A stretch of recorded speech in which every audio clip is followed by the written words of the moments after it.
Ladies and gentlemen, please take your seats and silence your cell phones. Thank you.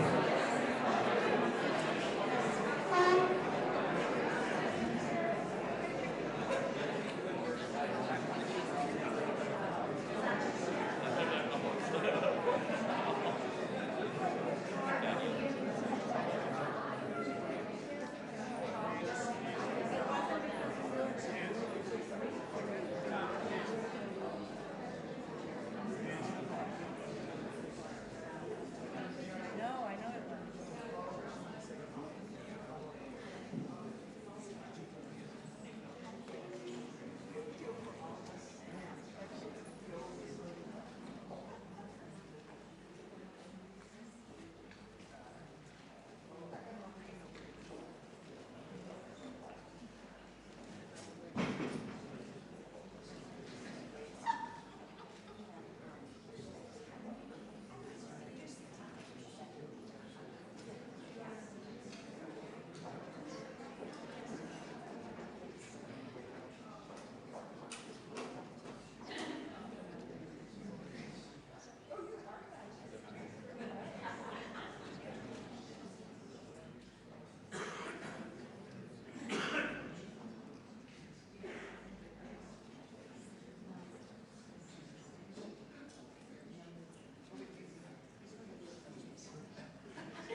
Ladies and gentlemen, the President of the United States, accompanied by the Vice President of the United States.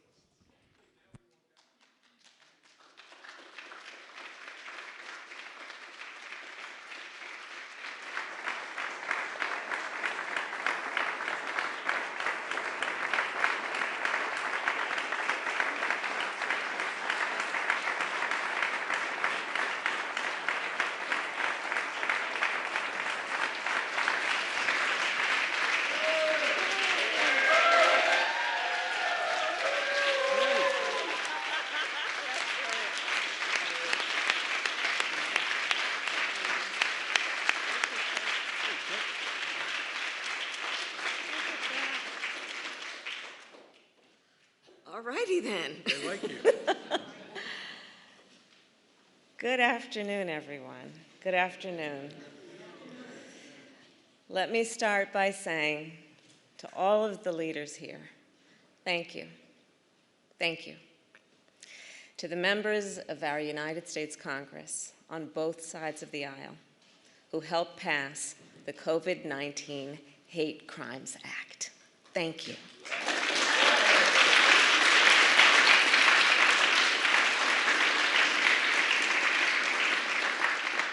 And a special thanks to Senator Mazie Hirono,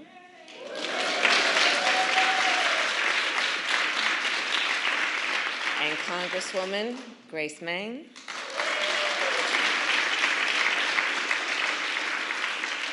for leading this incredible effort. And I know you did not do it alone. And there are many more. I could name a couple of whom I will. Among them, Senator Tammy Duckworth,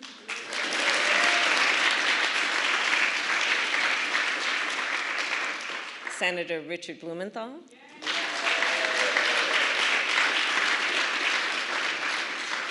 Senator Jerry Moran,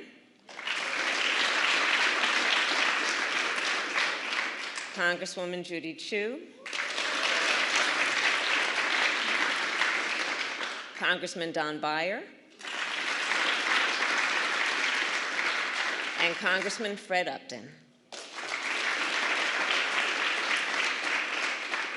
Because of you, history will remember this day and this moment when our nation took action to combat hate. Thank you all. Around this time last year, when I was in the Senate, Senator Hirono and Senator Duckworth and I introduced a resolution in the United States Senate condemning the rise of anti-Asian sentiment in our country. At that time, more than 1,100 anti-Asian hate incidents had been reported since the start of the pandemic.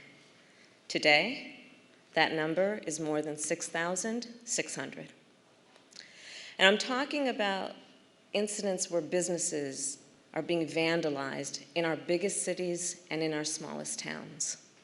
I'm talking about a 61-year-old man getting kicked in the head, 2 elderly women being stabbed while waiting for the bus, 8 people in Atlanta getting shot on a Tuesday night. This violence, it did not come from nowhere, and none of it is new. In my life, my lived experience, I have seen how hate can pervade our communities. I have served in the justice system, in the legislative branch, and in the executive branch. I have seen how hate can impede our progress. And I have seen how people uniting against hate can strengthen our country. Those here today are united. This bill brings us one step closer to stopping hate, not only for Asian Americans, but for all Americans. It will expedite the Justice Department's review of hate crimes, every type of hate crime. It will designate an official at the department to oversee the effort, and it will expand efforts to make the reporting of hate crimes more accessible at the local and state levels. But after the President signs this bill today, our work will not be done. Here is the truth. Racism exists in America. Xenophobia exists in America. Anti-Semitism, Islamophobia, homophobia, transphobia, it all exists. And so the work to address injustice, wherever it exists, remains the work ahead. My fellow Americans, it is my great honor to mention and to say to you what you already know. We have a President of the United States in one Joe Biden who is committed to this work. He is determined to, I will quote from him, give hate no safe harbor. And I'll tell you firsthand, I've seen what you know. His actions match his powerful words. It is my great honor to introduce the President of the United States, Joe Biden.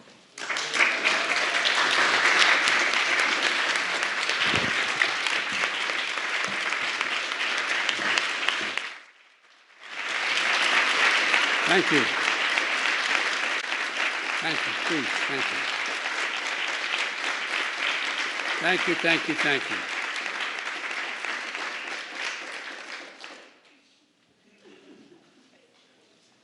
Susan, progress is possible. We're moving. Good afternoon, everyone. As I said from the beginning of my campaign, Madam Speaker, that the campaign for president throughout, and you would call me and tell me, keep it up, was about bringing people together, about uniting the country. We need to unite as one people, one nation, one America. And that was the thing I was most often criticized about, saying, how can you unite the country? We must unite the country. I said it in my kickoff speech in Philadelphia. I said it again when I spoke at Gettysburg. And I emphasized it in my inaugural address. A lot of people, press to elected officials, were somewhat skeptical of that could be done. It's just beginning, but I'm confident we can do this and so much more. And I believe with every fiber of my being that there are simple core values and beliefs that should bring us together as Americans. One of them is standing together against hate, against racism, the ugly poison that has long haunted and plagued our nation. Today, I can say that because of all of you, many of you sitting right in front of me, you've taken that first step. It's an important step. I'd like to thank the Congress and the members who are here today, Democrats and Republicans, who came together to get the COVID-19 Hate Crimes Act on my desk. Well, on a desk I'm about to sign on. But I want to thank the Majority Leader Schumer, and I want to thank Speaker Pelosi for your leadership. I also want to thank the leader from the state of Kentucky for letting it go forward. It's important. It's important. Most of all, Maisie, or Senator, I called you Maisie. I apologize, Maisie. I call Chuck anyway, yeah. Senator Hirano, Senator Tammy Duckworth, who helped deliver this 94-1 vote. When you get involved, Tammy, you don't screw around. You just 94-1. State Representative Grace Meng and Judy Chu, who helped deliver a 364 to 62 vote in the House of Representatives. That's incredible. I also want to thank, as I said, Republican members in Congress for their leadership, including Senator Moran and Senator Collins. I also want to thank as I said, to all of the folks, all the people here today who are involved, and those of you, whether you're in the Congress or not, supporting this effort. I say thank you, thank you, thank you. We got a lot more to do. But we simply haven't seen this kind of bipartisanship for much too long in Washington. You're showing that our democracy can work and deliver for the American people. Just days after the mass shooting in Atlanta area, the Vice President Harris and I, we went down to Atlanta to meet with Asian Americans and the community across Georgia. It was a raw and emotional visit we had. We heard about their pain, their fear, anger, and all that existed in the community, and the feelings were about those feelings that they felt invisible, not seen. We heard how too many Asian Americans have been waking up each morning this past year genuinely fearing for their safety, just opening the door and walking down the street, and safety for their loved ones. The moms and dads who, when they let their kids out the door to go to school, were worried. Attacked, blamed, scapegoated, harassed during this pandemic. Living in fear for their lives, as I said, just walking down the street. Grandparents afraid to leave their homes, even to get vaccinated, for fear of being attacked. Small business owners targeted and gunned down. Students worried about two things: COVID-19 and being bullied. Documented incidents of hate against Asian Americans has seen a shocking spike, as the Vice President has outlined at the front of her comments, let alone the ones that have never been reported. Gut-wrenching attacks on some of the most vulnerable people in our nation, the elderly, low-wage workers, women, brutally attacked simply by walking outside or waiting for a bus. Asian American women suffer twice as many incidents of harassment and violence as Asian American men.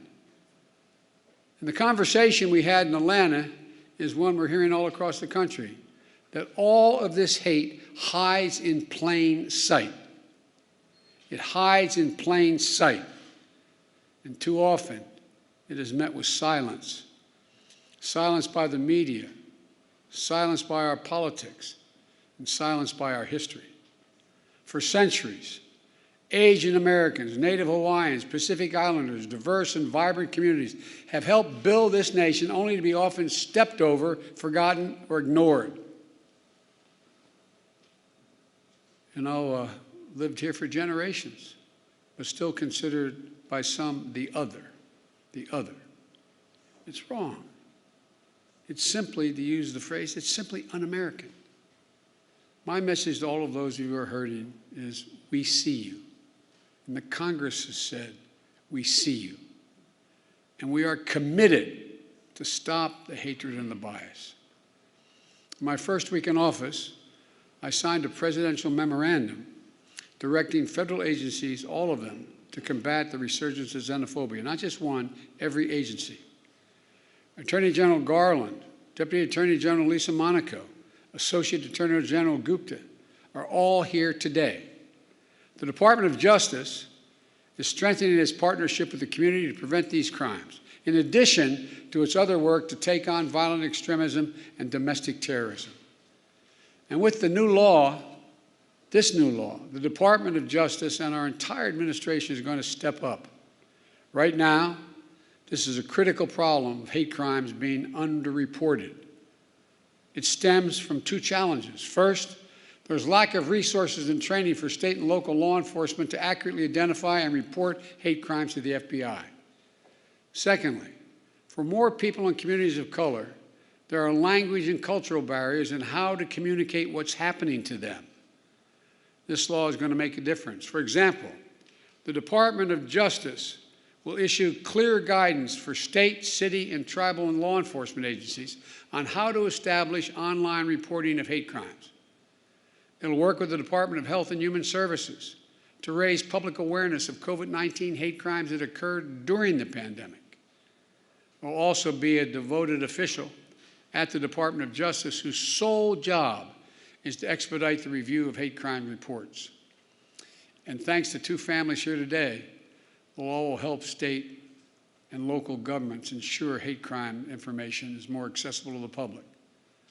The family of Heather Heyer, a civil rights activist whose life was taken standing up to Nazis marching from the shadows of vengeance in Charlottesville. And the family of Khalid Jabara, a proud son of a family who's immigrated from Lebanon in search of new beginnings, who was gunned down in front of their home here in America, in the United States of America, by a neighbor fueled by hate. Khalid and Heather were murdered on the same day, 1 year apart. Instead of sharing the dreams they had for their children, both families share profound grief. And they've shown incredible courage to turn their pain into purpose. I hope you'll not be offended, but I ask both families to please stand.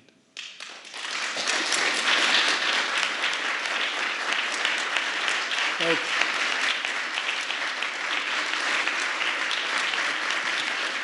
I want to thank you. I want to thank you for being here, because I know it's hard. No matter how celebratory it is, it's a law is being changed. When you have to show up at something memorializing your family, it's like you got the news 10 seconds ago. It's the hardest thing to do. I know from experience it takes enormous courage. But I hope that every day that's passed, the memory, son and daughter, brings a smile to your lips before it brings a tear to your eye. Because I promise you, a lot of people understand who've gone through similar things. It's hard. So I really mean it when I say thank you. Thank you for being here. It takes a lot of courage. Thank you.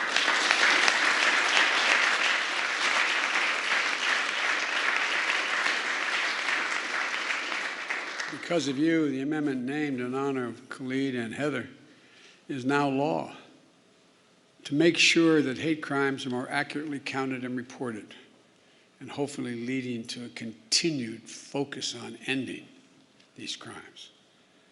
And will provide resources to create specialized hate crimes units that will also help states create hotlines for hate crimes at state and local levels that will be accessible for people with limited English proficiency.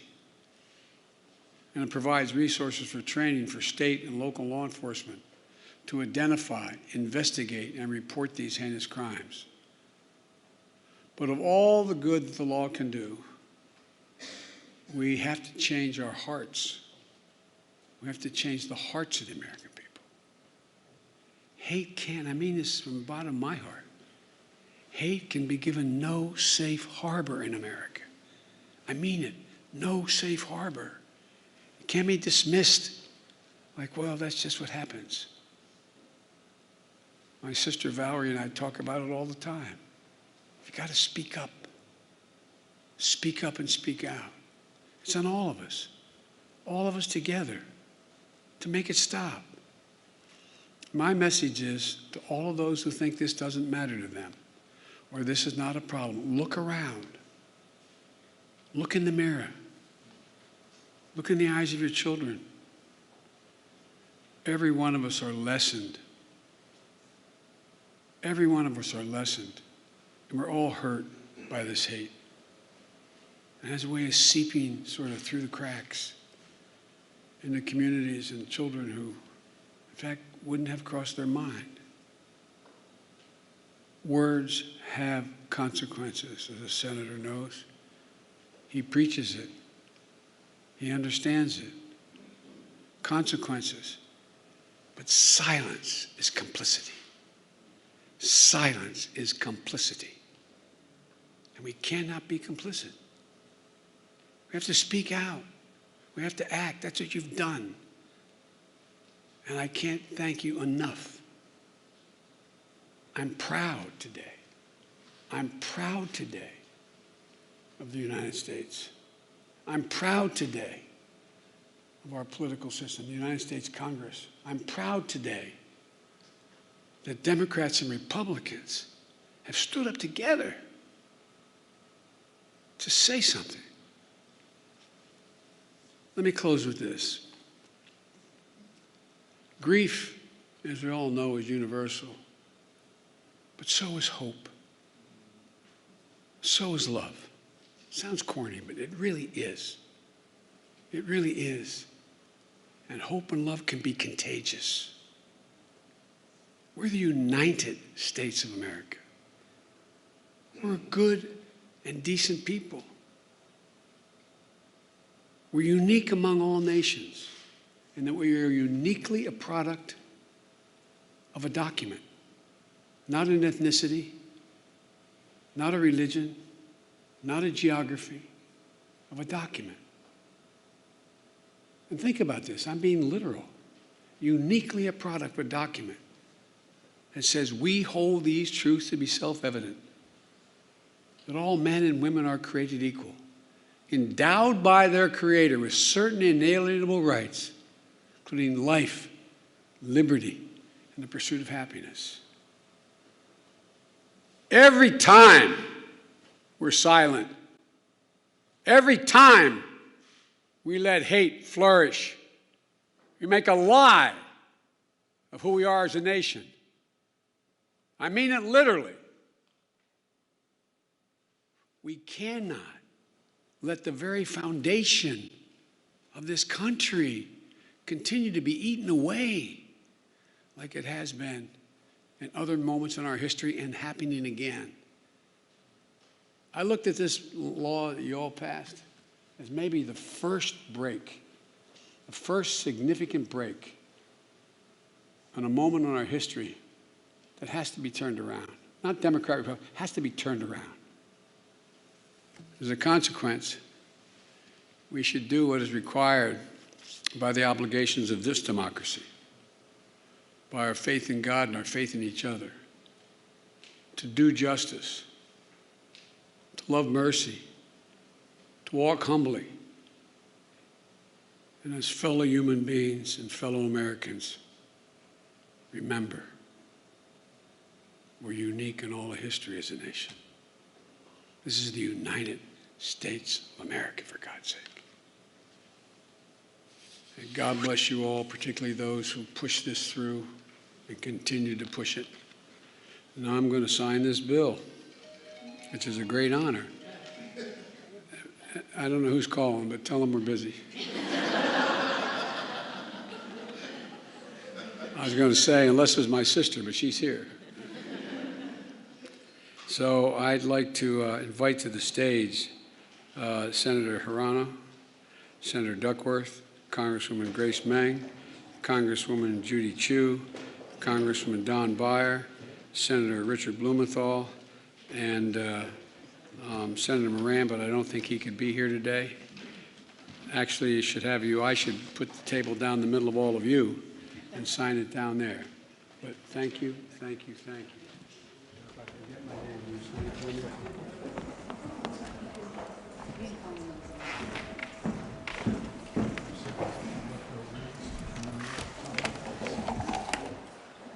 All right.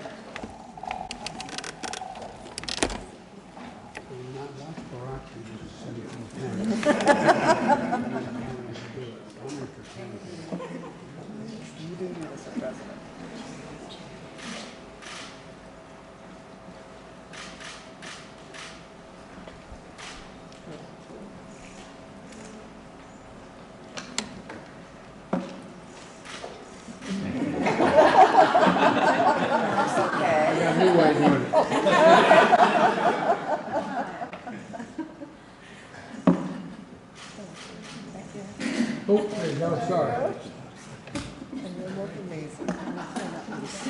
Thank you. Congratulations to you all.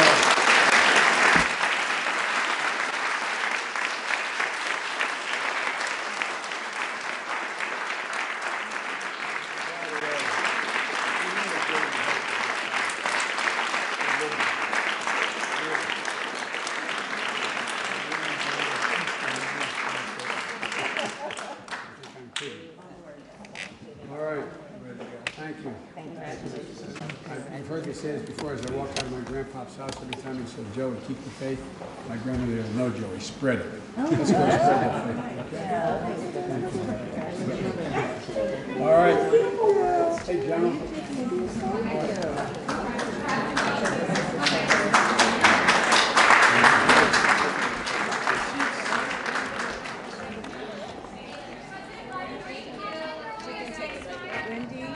Ladies and gentlemen, please remain seated while the President and the Vice President depart. Thank you.